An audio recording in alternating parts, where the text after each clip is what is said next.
Ladies and gentlemen, welcome to the English Daily Book Summary YouTube channel. In order to not stop learning, listen to an English book summary every day for free.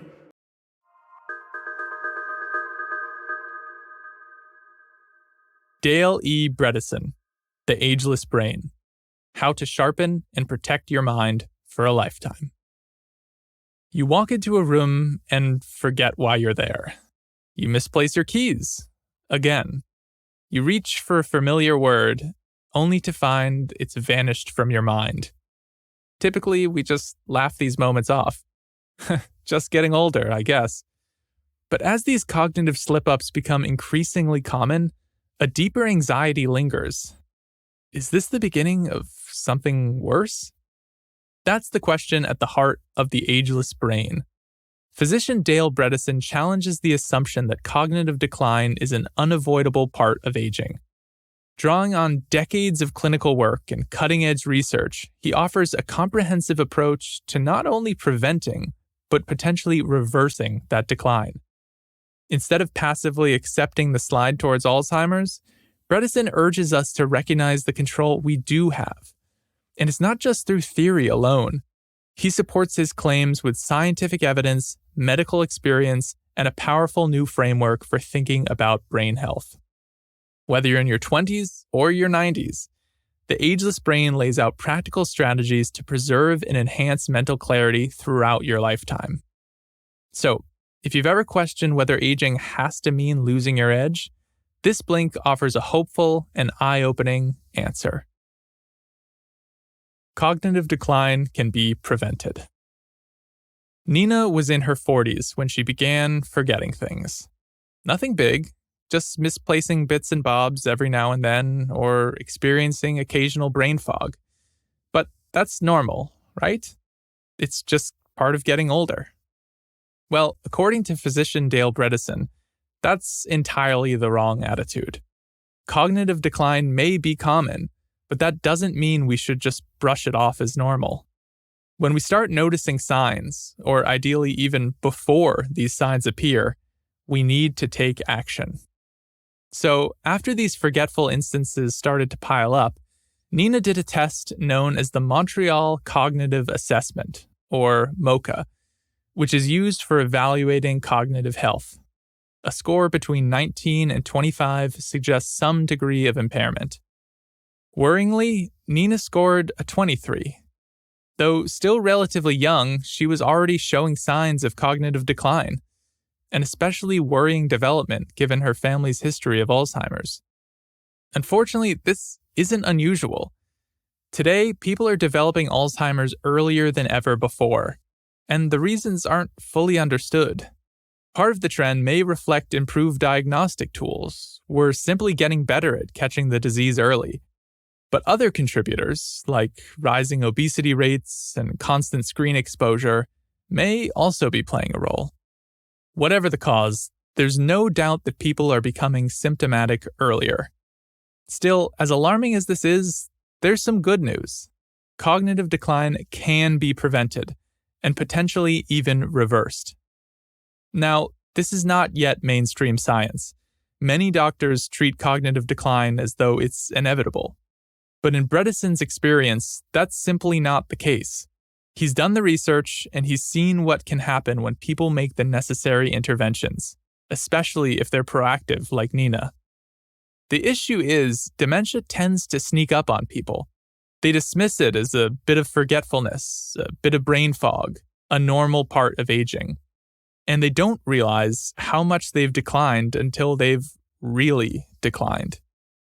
So, what should we do? Well, according to Bredesen, the best thing is taking a preventative approach. The earlier, the better. If you're in your 20s, start making lifestyle changes now in order to protect your cognitive health in the long term. And if you're older, well, better late than never. The core message is simple but powerful. Cognitive decline doesn't have to be your fate. You can preserve a sharp, youthful brain well into your 60s and beyond. The key is to take action. And in the following sections, we'll show you how to do just that. Tests for brain health. tests are a great place to start when it comes to preventing cognitive decline. They give you useful data, a snapshot of your current cognitive health that can help guide next steps. In terms of neurodegeneration, there are 6 processes that have a big impact on our brains: inflammation, energetics, toxicity, neurotransmitters, trophic support, and stress. To understand how these factors may be affecting you, you'll need to look at specific biomarkers, and that means getting tested. Ideally, these should be part of your regular health checkups.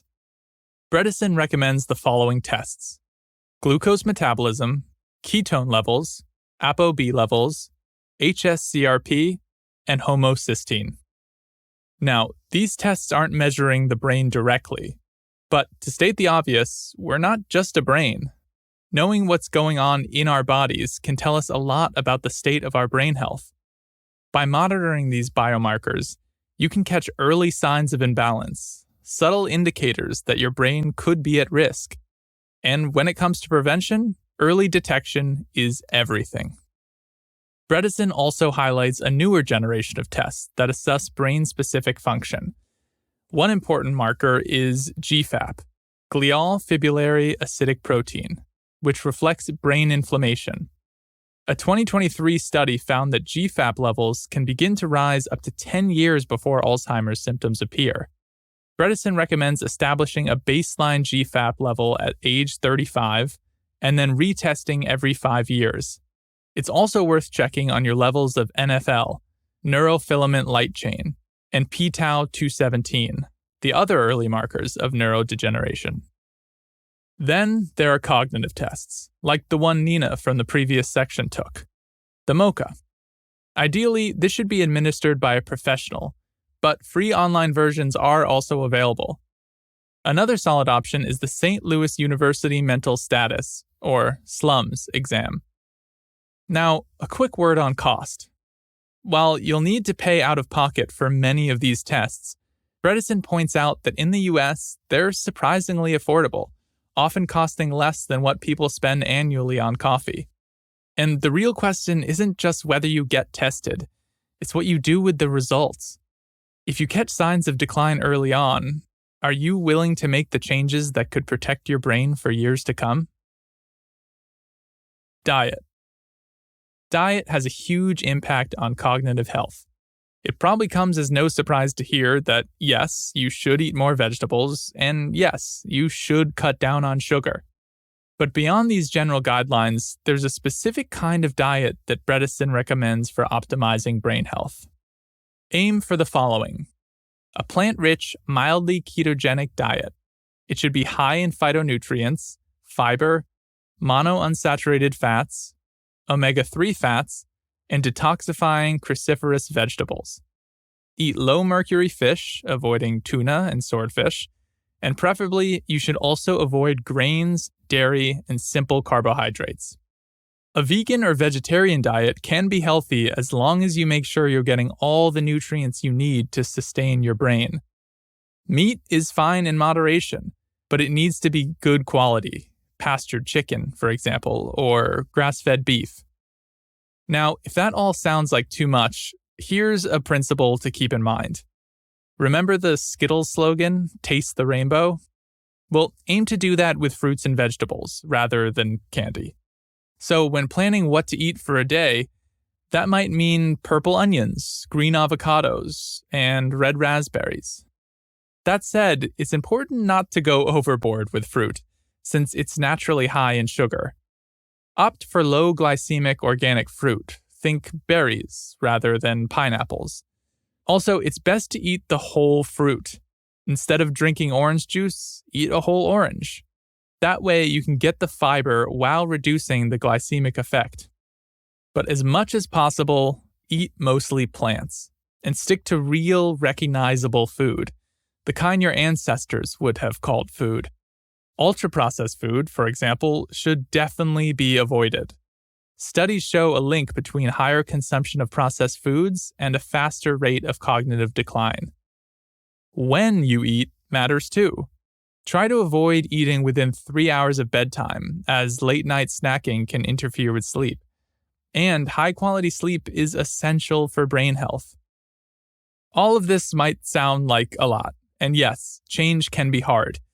It might be tough at first to give up some of your favorite treats, and to find ways to incorporate more vegetables into your diet. So don't be too hard on yourself if you fail from time to time. But it is worth making the effort. Keep trying and take it one step at a time. Even small tweaks to your diet can make a big difference.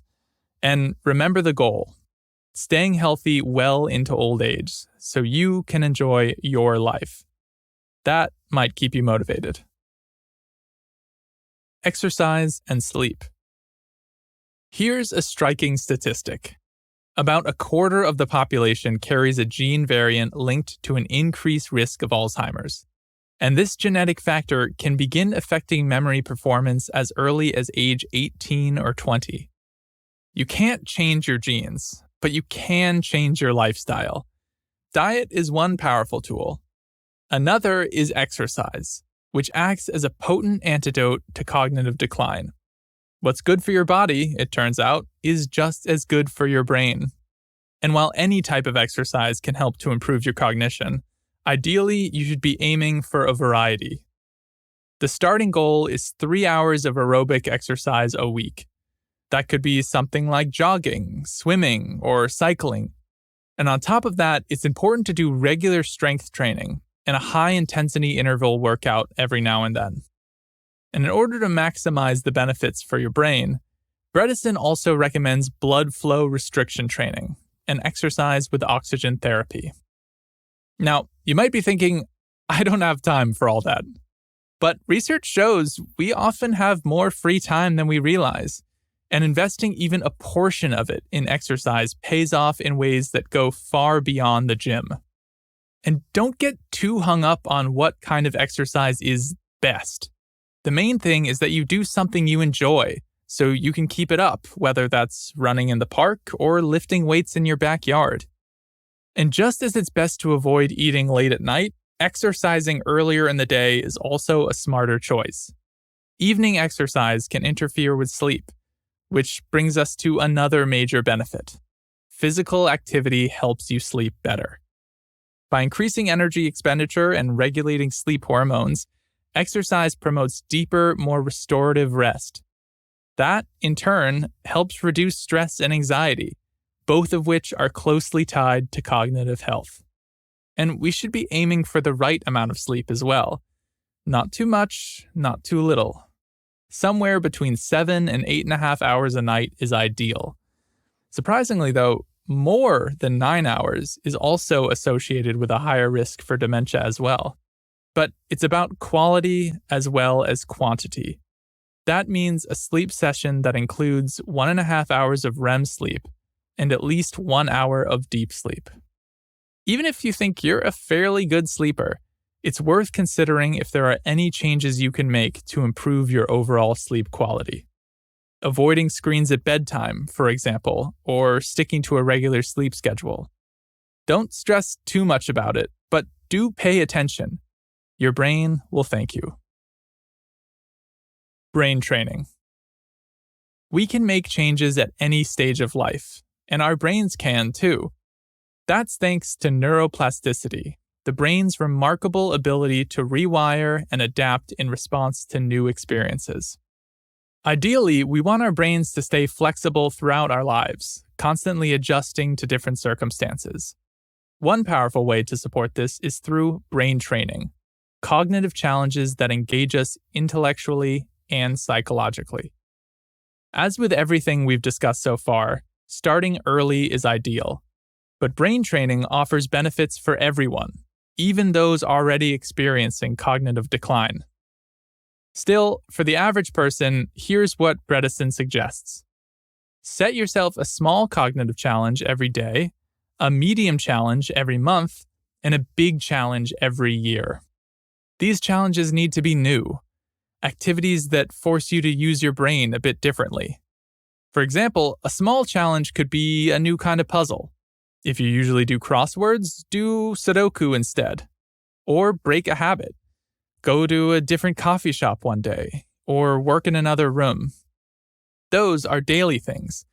For your medium monthly challenge, try reading a different genre of literature, or experiment with cooking a new kind of cuisine.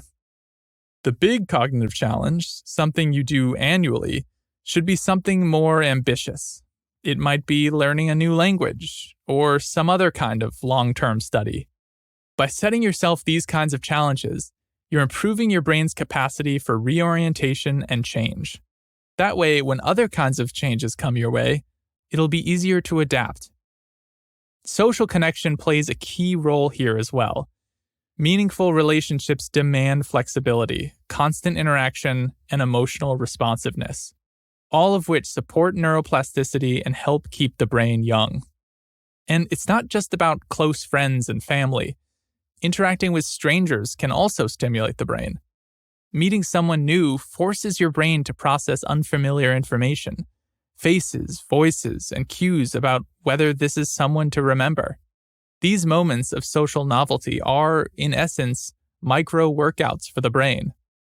One theory for why social interaction is so cognitively protective is that it encourages flexible thinking. In every conversation, we're challenged to adjust our assumptions, rethink our perspectives, and navigate differences. And this mental agility may explain why research suggests that people with strongly partisan views, on either end of the political spectrum, tend to be more prone to memory issues and distorted perceptions of reality. It's yet another reason to stay curious, open-minded, and engaged with those who see the world differently. Ultimately, brain training needs to be both neurological and psychological. By taking a holistic approach, we can build a more resilient brain. And hopefully, we can stay young even as we get old.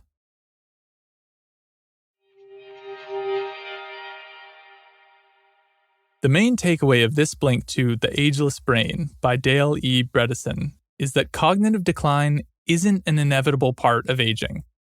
According to Bredesen, it can be prevented, and in some cases, even reversed. Forgetfulness and brain fog might seem like normal signs of getting older, but they can also be early indicators of something more serious, like Alzheimer's. That's why it's crucial to be proactive. Start with simple cognitive assessments like the MoCA, or track key biomarkers through blood tests to monitor your brain health early on. Lifestyle also plays a central role. A brain-friendly diet focuses on whole foods, mostly plants and healthy fats, while avoiding sugar and ultra-processed products.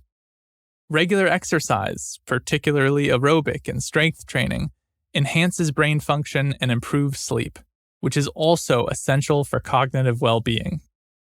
Equally important is keeping your mind active.